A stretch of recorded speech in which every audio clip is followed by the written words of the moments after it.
শুভেচ্ছা। বাঙালিয়ানার সায়ানহের সংবাদে স্বাগত। শুরুতেই শুনে নিচ্ছি সংবাদ শিরোনাম। উগ্র ধর্মজীবীদের কাছে বারবার মাথা নোয়াচ্ছে সরকার, দেশের সাংস্কৃতিক কার্যক্রম বাধাগ্রস্তের শঙ্কা। ভূ রাজনৈতিক আলোচনার কেন্দ্রে থাকা রেয়ার আর্থ ম্যাটেরিয়ালের উৎস হতে পারে বাংলাদেশও। প্রধান নদী ও বদ্বীপে গবেষণায় জানা গেল বিপুল সম্ভাবনার কথা। এবার অন্যান্য সংবাদের সঙ্গে বিস্তারিত।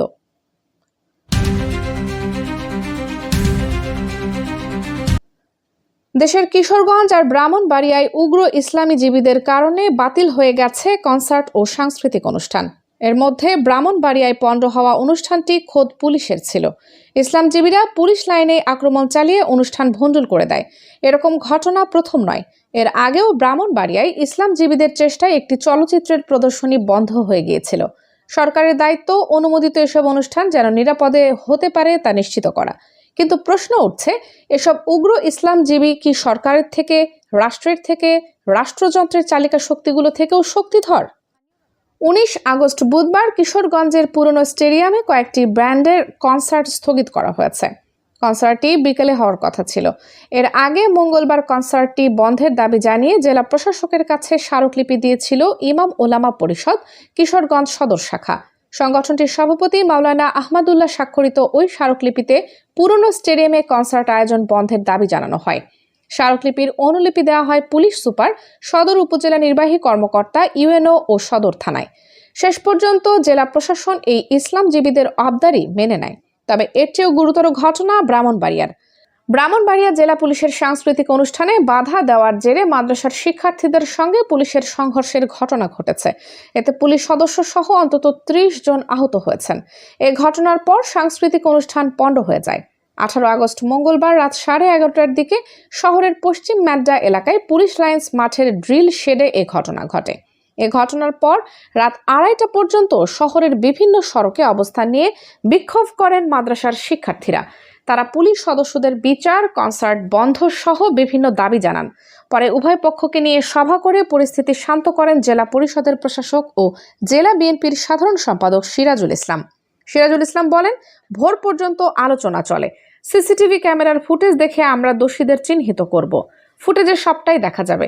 সভায় উন্মুক্ত কোনো কনসার্ট করা যাবে না বলে মাদ্রাসার শিক্ষার্থীদের পক্ষ থেকে দাবি আসে। উত্তরে পুলিশ বলেছে, আমার কর্ম আমি করব, অন্য কেউ যাতে ক্ষতিগ্রস্ত না হয়। প্রত্যক্ষদর্শী ও স্থানীয় সূত্র জানায়, পুলিশ লাইন্সের পশ্চিম পাশে হেফাজতে ইসলাম বাংলাদেশের মহাসচিব সাজিদুর রহমান প্রতিষ্ঠিত দারুল আরকাম ইসলামিয়া মাদ্রাসার অবস্থান। অনুষ্ঠান চলাকালে উচ্চ স্বরে গান বাজনার অভিযোগ তুলে রাত 11:30টার দিকে মাদ্রাসার কয়েকজন শিক্ষার্থী সেখানে গিয়ে বাধা দেন। এতে পুলিশ সদস্যদের সঙ্গে তাদের কথা কাটাকাটি হয়। পরে মাদ্রাসার শতাধিক শিক্ষার্থী পুলিশ লাইন্সে ঢুকে অনুষ্ঠানস্থলের চেয়ার ভাঙচুর করেন। এক পর্যায়ে পুলিশ পরিস্থিতি নিয়ন্ত্রণে লাঠিপেটা শুরু করলে মাদ্রাসার শিক্ষার্থীরা জবাবে ইট পাটকেল নিক্ষেপ করেন। এতে পুলিশের 7 সদস্য সহ উভয় পক্ষের 30 জন আহত হন।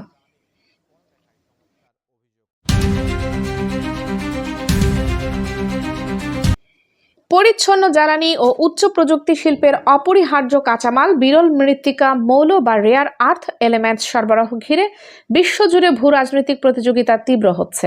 2024 সালে বিশ্বের মোট উৎপাদনের প্রায় 70% ছিল চীনের দখলে। বৈশ্বিক প্রক্রিয়াকরণ সক্ষমতার প্রায় 85% দেশটির নিয়ন্ত্রণে। চীনা আধিপত্যের কারণে যুক্তরাষ্ট্র, ইউরোপ সহ বিভিন্ন দেশ বিকল্প উৎসের সন্ধানে নেমেছে। এমন পরিস্থিতিতে বাংলাদেশের গঙ্গা, ব্রহ্মপুত্র, মেঘনা বদ্বীপ, কক্সবাজার, টেকনাফ, মহেশখালীর সৈকত বালি ও ব্রহ্মপুত্র, যমুনার চর ও প্লাবন ভূমির পলিতে একাধিক বিরল মৃত্তিকা মৌলের উপস্থিতি নতুন সম্ভাবনা তৈরি করেছে। সম্প্রতি 2টি গবেষণা এবং তাতে পর্যালোচিত আগের গবেষণাগুলোর তথ্য অনুযায়ী এসব এলাকায় lanthanum, cerium, praseodymium, neodymium, samarium, gadolinium, terbium, dysprosium, holmium ও আরবিয়াম পাওয়া গেছে। শনাক্ত হয়েছে এসব মৌলের বাহক মোনাজাইট ও জেনোটাইম। ব্রহ্মপুত্রের বৃষ্টি নমুনায় সেমিকন্ডাক্টর শিল্পের অপরিহার্য উপাদান কোয়ার্টজও পাওয়া গেছে। বাংলাদেশের বিরল মৃত্তিকা মৌল নিয়ে চলতি বছর প্রকাশিত গবেষণার 2টির একটি হল rare earth elements in the Ganga, Brahmaputra, মেঘনা delta in Bangladesh, a review of their distribution, extraction and pathways for green processing. Hydrometallurgy সাময়িকীতে প্রকাশিত এই গবেষণায় ব-দ্বীপে এসব মৌলের বিস্তৃতি ও উত্তোলন সম্ভাবনা পর্যালোচনা করা হয়েছে। অন্যটি হলো major and trace element geochemistry of Brahmaputra river sediments in Bangladesh and implications for provenance and contamination. Discover জিওসায়েন্সে প্রকাশিত এই গবেষণায় ব্রহ্মপুত্রের নতুন চর ও পলল ভূমি থেকে সংগ্রহ করা 20টি নমুনায় থাকা মৌল ও খনিজের পরিমাণ পরীক্ষা করা হয়েছে। ব্রহ্মপুত্রের পলিতে পাওয়া কোয়ার্টজ বিরল মৃত্তিকা মৌল নয়, তবে অত্যন্ত উচ্চ বিশুদ্ধতার কোয়ার্টজ থেকে সেমিকন্ডাক্টর গ্রেড সিলিকন উৎপাদন করা যায়। যদি এখানকার কোয়ার্টজ সেই মানের কিনা তা এখনও পরীক্ষা করা হয়নি। এসব উপাদানের ভূরাজনৈতিক গুরুত্ব অত্যন্ত বেশি। 2024 সালে বিশ্বের প্রায় 70% বিরল মৃত্তিকা মৌল চীন উৎপাদন করেছে এবং বৈশ্বিক প্রক্রিয়াকরণ সক্ষমতার প্রায় 85% দেশটির নিয়ন্ত্রণে রয়েছে। ফলে বাণিজ্যিক বিরোধ, রফতানি নিয়ন্ত্রণ কিংবা যুদ্ধের কারণে চীন থেকে সরবরাহ ব্যাহত হলে বৈদ্যুতিক গাড়ি, নবায়নযোগ্য জ্বালানি, ইলেকট্রনিক্স ও প্রতিরক্ষা শিল্পে বড় সংকট তৈরি হতে পারে। এ ঝুঁকি কমাতে যুক্তরাষ্ট্র, ইউরোপ, জাপান সহ বিভিন্ন দেশ বিকল্প উৎস ও নিজস্ব প্রক্রিয়াকরণ ব্যবস্থা গড়ে তুলেছে। 2040 সাল নাগাদ বিরল মৃত্তিকা মৌলের বৈশ্বিক চাহিদা 7 থেকে 10 গুণ বাড়ার পূর্বাভাস তুলে ধরা হয়েছে। বিশেষ করে নিওডিমিয়াম ও ডিসপ্রোসিয়ামের চাহিদা দ্রুত বাড়তে পারে।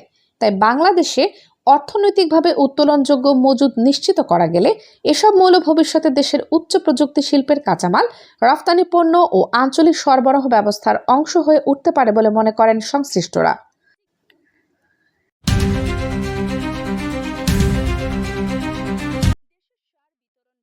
দেশের সার বিতরণ ব্যবস্থায় বড় ধরনের রদবদল এনেছে সরকার। যুগ যুগ ধরে চলে আসা সাব ডিলার বা খুচরা বিক্রেতা প্রথা পুরোপুরি বাতিল করার উদ্যোগ নেওয়া হয়েছে। একই সঙ্গে সার ব্যবসায় পারিবারিক ও রাজনৈতিক একচেটিয়া আধিপত্য ভাঙতে কড়া শর্ত যুক্ত করা হয়েছে। সরকারের দাবি, কৃষকের কাছে সরকার নির্ধারিত মূল্যে সার পৌঁছানো এবং মাঠ পর্যায়ের অনিয়ম দূর করতেই এই পদক্ষেপ। গত বছরের 13 নভেম্বর অন্তর্বর্তীকালীন সরকারের সময় কৃষি মন্ত্রণালয় সার ডিলার নিয়োগ ও সার বিতরণ সংক্রান্ত সমন্বিত নীতিমালা 2025 অনুমোদন করে। এরপর গত 10 আগস্ট সংশোধিত নীতিমালা প্রকাশ করে কৃষি মন্ত্রণালয়। নীতিমালাটির বিরুদ্ধে ইতোমধ্যে খুচরা বিক্রেতারা কর্মসূচি পালন করেছেন। নতুন নীতিমালায় সবচেয়ে বড় পরিবর্তন হলো সাব ডিলার প্রথা বিলুপ্ত করা। বলা হয়েছে, আগামী 31 মার্চ 2026-এর মধ্যে বর্তমান সাব ডিলারদের যাবতীয় দায়দানা চুকিয়ে ফেলতে হবে। এরপর থেকে ডিলাররা সরাসরি কৃষকের কাছে সার বিক্রি করবেন।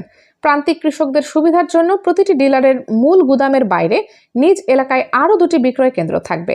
অর্থাৎ একজন ডিলার মোট 3টি কেন্দ্র থেকে নিজস্ব কর্মচারীদের মাধ্যমে সার বিক্রি করবেন।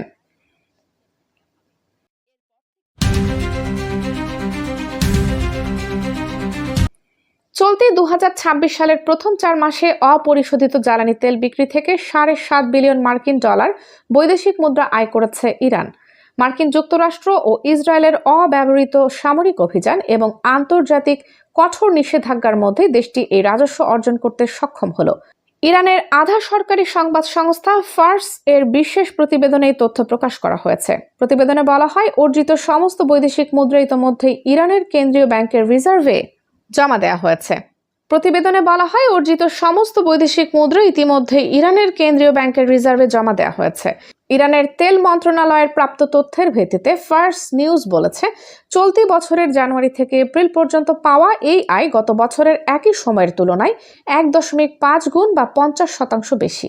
ইরানি কর্মকর্তাদের মতে, বিশ্ববাজারে তেলের দরপতন রোধ ও বিকল্প বিপণন ব্যবস্থা জোরদার করার ফলে এই সফলতা এসেছে।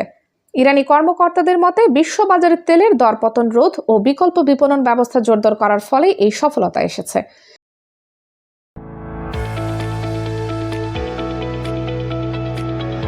এবার শুনে নিচ্ছি বাঙালিয়ানার বাণিজ্য সংবাদ। পুঁজি বাজার নিয়ন্ত্রক সংস্থা বাংলাদেশ সিকিউরিটিজ অ্যান্ড এক্সচেঞ্জ কমিশনের 17 কর্মকর্তাকে একসঙ্গে বাধ্যতামূলক অবসরে পাঠানো হয়েছে। এছাড়া বিভিন্ন পর্যায়ের 5 জন কর্মকর্তার বেতন সর্বনিম্ন স্তরে নামিয়ে আনা হয়েছে। বিএসইসি প্রতিষ্ঠার পর একসঙ্গে এত কর্মকর্তাকে অবসরে পাঠানোর এটাই প্রথম ঘটনা।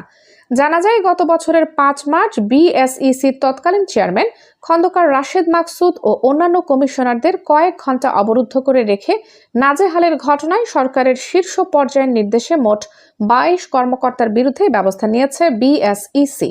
22 কর্মকর্তার মধ্যে 17 জনকে বাধ্যতামূলক অবসরে পাঠানো ও 5 জনের বেতন সর্বনিম্ন স্তর বা গ্রেডে নামিয়ে আনার সিদ্ধান্ত হয়। 18 আগস্ট মঙ্গলবার বিএসসিসির পক্ষ থেকে এই সিদ্ধান্ত নেওয়া হয়। অত্যন্ত সতর্কতা ও গোপনীয়তার সঙ্গে বিএসসিসি সরকারের এই নির্দেশ পালন করে।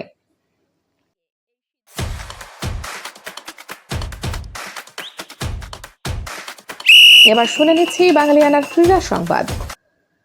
গোলের আলো ছড়ালেন, সতীর্থের গোলে অবদান রাখলেন। লিডস ইউনাইটেডের অনূর্ধ্ব 21 দলের বিপক্ষে বোরহ্যাম উডের বড় জয়ের অনেকটা জুড়ে থাকলেন বাংলাদেশি বংশোদ্ভূত ফারহান আলী ওয়াহিদ। ন্যাশনাল লিগে সি গ্রুপের ম্যাচে মঙ্গলবার ঘরের মাঠ মিডো পার্কে 5-2 গোলে জেতে বোরহ্যাম উড। এই ম্যাচে নিজে গোল করার পাশাপাশি তারান আল্লাহ রাখিয়ার গোলেও অবদান রাখেন ফারহান। ফুলহ্যাম থেকে কয়েকদিন আগে বোরহ্যামের ধারে যোগ দেওয়া ফারহান এদিন প্রথম খেলতে নামেন ন্যাশনাল লিগে। প্রথম ঝলক তিনি দেখান 41তম মিনিটে। বক্সের ভেতর থেকে দারুণ ফিনিশিংয়ে বোরহ্যামের হয়ে গোলের খাতা খোলে। এরপর প্রথমার্ধে যোগ করার সময় সতীর্থ আল্লাহ রাখিয়ার গোলে সুর বেঁধে দেন 19 বছর বয়সী এই উইঙ্গার। ফুলহ্যামের অনূর্ধ্ব 18 দলের হয়ে গত মৌসুমে 17 ম্যাচে খেলে 7 গোল করেন ফারহান। অনূর্ধ্ব 21 দলের হয়েও অভিষেকে তিনি পান জালের দেখা। বাঙালিয়ানার প্রদোষের সংবাদ শেষ হলো। ধন্যবাদ।